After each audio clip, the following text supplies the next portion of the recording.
ମାନେ ଆସନ୍ତା କାଲି ରାତି ପାଇଲେ ଆମର ଡଙ୍ଗା ଭସା ପାଇଁ ଡଙ୍ଗା ପ୍ରସ୍ତୁତି ଚାଲିଛି। ସାନ ମା ଇଏ ଏତେ ଡଙ୍ଗା ମାନେ କଣ କାହା ପାଇଁ ଏତେ ସବୁ? ଏତେ ଆମର ବଡ଼ ପରିବାର, ତିନି ପରିବାର ଆମେ ତ ଆଉ ଆମ ମାମୁଁ ଘର ଅଛନ୍ତି ଦେବେ ଇଏ ମାଉସୀଟା ଖାଲି ହାଁ ହାଁ ହଉଛି ଡଙ୍ଗା ପାଇଁ। ସେଇଥିପାଇଁ ଅଧିକା ଡଙ୍ଗା ଟିକେ ତିଆରି ହଉଛି ଆଉ ଆମ ତ ଡଙ୍ଗା ଆସେନି, ଆମେ ଏମିତି କରିଛୁ। ଆଉ ଆପଣଙ୍କ ଗାଁରେ ଆପଣ କେମିତି କଣ ଡଙ୍ଗା କରନ୍ତି କମେଣ୍ଟରେ ଟିକେ ଜଣେଇବେ ଆଉ।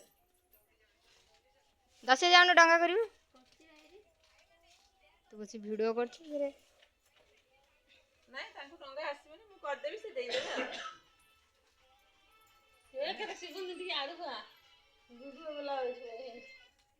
ଆଉ କଣ କହୁନ ଡଙ୍ଗା ଟା କେମିତି ଲାଗୁଛି?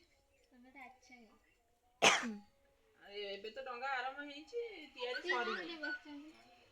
ଇଏ ମାଉସୀ ଟୁକୁଆ ମାଉସୀ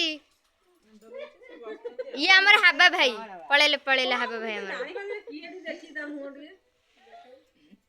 ଆଉ ଗୋଟେ ଗର ଏଇଠି ପଡିଛି, ପୁଣି ଆଉଥରେ ଡଙ୍ଗା ହବ।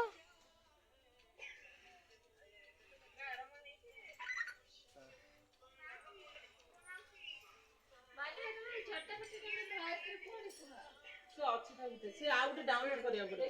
ସେ ଆମ ଅଣିଖିଆ ଡୁଲୁ ଆସିଥିଲା, ସେଇ ସବୁ ମୋ ସେଟିଂ କରିଦେଇଛି। ଇଏ ବୋଦା ଏଇଠି ଡାକିବି, ଇଏ ପ୍ଲେ ବଟନ ପାଇଁ ଆପ୍ଲାଏ ହବ। ମୋର ପଇସା ଦରକାର ନାହିଁ, ପ୍ଲେ ବଟନ ଆସିବା ଦରକାର। ସେଇଟା ତ ଗୋଟେ ଖୁସି ନା ନାହିଁ ନୁହଁ?